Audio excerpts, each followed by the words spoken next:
Amphan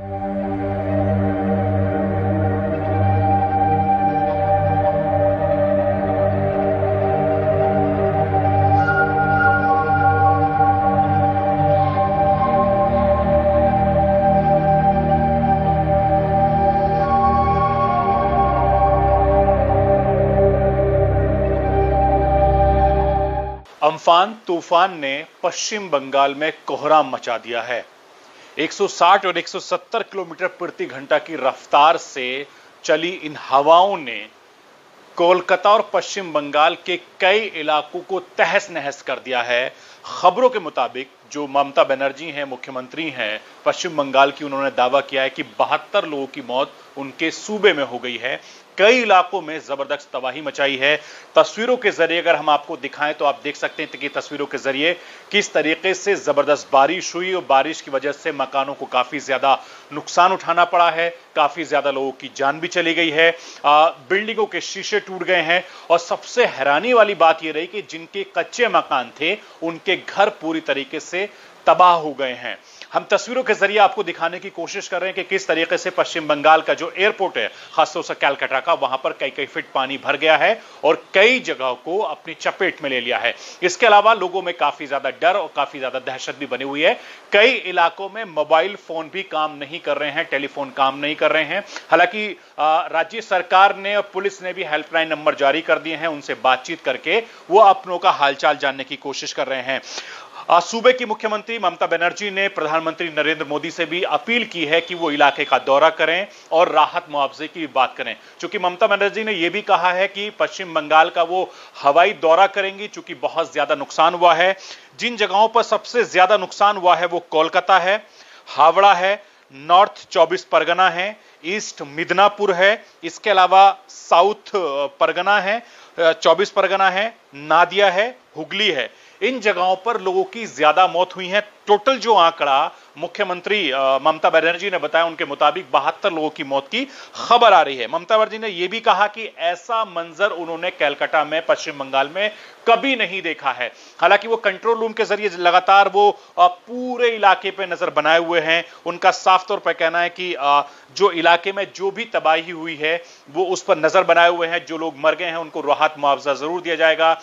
जो घायल हुए हैं उनके लिए ट्रीटमेंट की बात कर रही हैं और वो कोशिश करें कि जिन जिन इलाकों में इस अम्फान तूफान ने जो कोहराम मचाया है वो वहां पर जाकर पूरी तरीके से ध्यान रखेंगी। कोलकाता एयरपोर्ट का जैसे मैंने जिक्र किया कि वहां पर हर तरफ पानी भरा हुआ है। हालांकि कुछ दिन के बाद ही फ्लाइट भी शुरू होने वाली है। कई फीट पानी भरा हुआ है, रनवे पर पानी भरा हुआ है, हैंगर पानी में डूब चुके हैं। एयरपोर्ट के एक हिस्से के पूरा जो इंफ्रास्ट्रक्चर है वो पूरी तरीके से डूब गया है। काफी ज्यादा नुकसान हुआ है। कुल मिलाकर जो पश्चिम बंगाल का जो 24 परगना इलाका है, 24 परगना उत्तर का और दक्षिण का, मिदनापुर, और वहां पर काफी ज्यादा नुकसान हुआ है। ऐसे में अभी कितना नुकसान हुआ है इस बात का अंदाजा लगाना भी बेहद मुश्किल है, क्योंकि लगातार वहां पर टीमें काम कर रही हैं। एनडीआरएफ की टीम काम कर रही है। सूबे के मुख्यमंत्री लगातार कंट्रोल रूम से लेकर तमाम अधिकारियों की पैनल नजर बनाए हुए हैं। यह अलग बात है कि दिल्ली के जो तमाम बड़े नेता हैं, चाहे प्रधानमंत्री नरेंद्र मोदी हो या दूसरे अधिकारी हैं, वो भी इस तूफान पर पैनी नजर बनाए हुए हैं और नजर बनाने के साथ साथ वो पूरी तरीके से कोशिश कर रहे हैं कि वहां पर जितना नुकसान हुआ हो उसकी भरपाई तो नहीं हो पाएगी, लेकिन यह है कि मदद जरूर कर पाएंगे।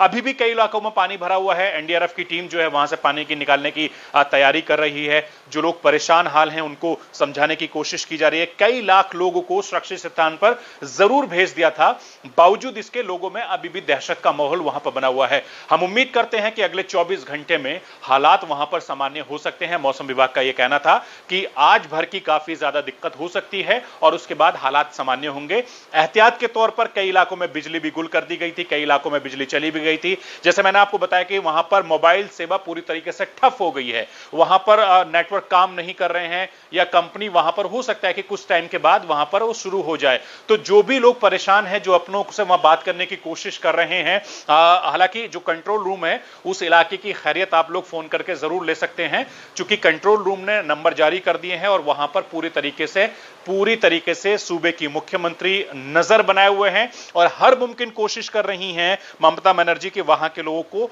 ज्यादा से ज्यादा राहत दिया जाए। हालांकि ममता बनर्जी ने 2 लाख रुपए के मुआवजे का भी ऐलान करने का ऐलान किया है। इसके अलावा उन्होंने यह कहा है कि जब तक पूरी रिपोर्ट उनके सामने नहीं आ जाती कुछ कहना बेहद ज्यादा मुश्किल होगा। हम उम्मीद करते हैं, दुआ करते हैं कि एक तो लॉकडाउन, ऊपर से कोरोना का कहर और ऊपर से ये इस तूफान ने कई लोगों की जिंदगी को तहस नहस कर दिया है। उम्मीद करते हैं कि सब चीज जल्दी से ठीक हो जाएगी, पटरी पर डोर आएगी। और आप लोग भी अपना ख्याल रखिए, जिस इलाके में भी आप लोग रहते हैं आप उन लोगों के लिए दुआ करें और खासतौर से जो उड़ीसा और पश्चिम बंगाल के आसपास के जो इलाके हैं वहां के लिए भी दुआ करें, क्योंकि वहां पर हालात अभी ठीक नहीं है। गुजारिश है कि देखिए रास्ता का क्या कंडीशन है और क्या सिचुएशन होकर रखा हुआ है, तो आप सभी से गुजारिश है नीचे न उतरे, क्योंकि वायर सब गिरा हुआ है और करंट आने का डर है पानी में।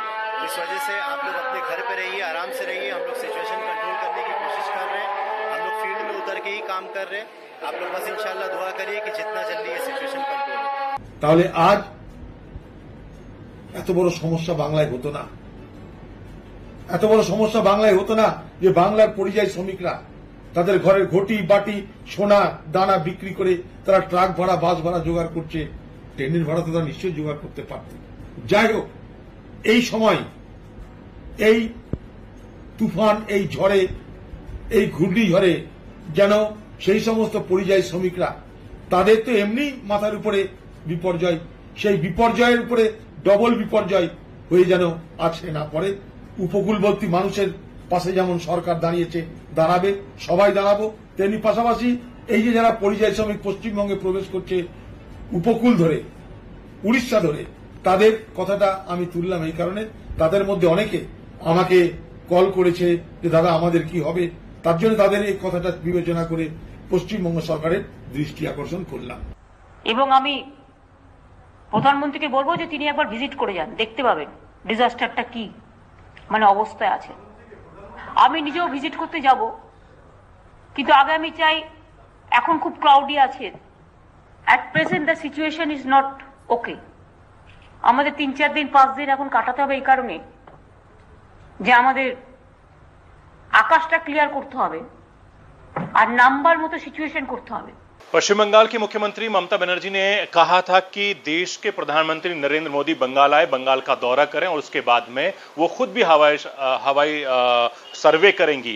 लेकिन उसके ठीक बाद देश के प्रधानमंत्री नरेंद्र मोदी ने ऐलान किया है, ट्वीट के जरिए उन्होंने कहा है कि बंगाल में तूफान से हुई तबाही की तस्वीर देखी, पूरा देश मजबूती के साथ बंगाल के साथ खड़ा है, राज्य के लोगों की सलामती के लिए प्रार्थना कर रहा हूं और प्रभावितों की मदद में कोई कसर बाकी नहीं रहेगी।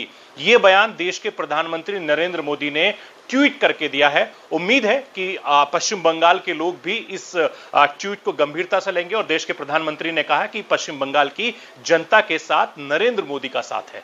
जब तूफान आया उसके बाद वहां के लोगों की जिंदगी एकदम तहस नहस हो गई, सड़कों पर जबरदस्त पानी भर गया, लोग परेशान हो गए, जो बाहर थे वो तुरंत घरों में घुस गए, उसके बाद में कई फीट वहां पर पानी घुस गया, लोगों में काफी ज्यादा दिक्कत हो गई। हालांकि जो निचले इलाके हैं वहां पर अभी भी पानी भरा हुआ है। मौसम विभाग का यह कहना है कि वो पूरी तरीके से नजर बनाए हुए हैं, हो सकता है कि कुछ घंटों के बाद या अगले 24 घंटों में हालात जो है सामान्य हो सकते हैं, लेकिन नुकसान कितने बड़े लेवल पर हुआ है इसका अंदाजा फिलहाल लगाना मुश्किल है, चूंकि बहुत ज्यादा नुकसान हो गया है। इस पर टीमें काम कर रही हैं और उसका एक आंकड़ा जो भी होगा वो हम सबके सामने होगा। उम्मीद करते हैं कि ज्यादा लोगों की जानमाल का नुकसान ना हो। हालांकि मुख्यमंत्री ममता बनर्जी ने दावा किया कि 72 लोगों की मौत हो गई, कई लोग गंभीर रूप से घायल भी हो गए हैं और बहुत ज्यादा तादाद में नुकसान हुआ है। उम्मीद करते हैं कि इस तूफान के बाद इस लॉकडाउन में जिंदगी पटरी पर दौड़ आएगी और तमाम जो नुकसान हुआ उसकी तो भरपाई नहीं हो पाएगी, लेकिन हाँ इतना जरूर है कि लोग अपनी जिंदगी को एक तरीके से जीने की पूरी कोशिश भी करेंगे।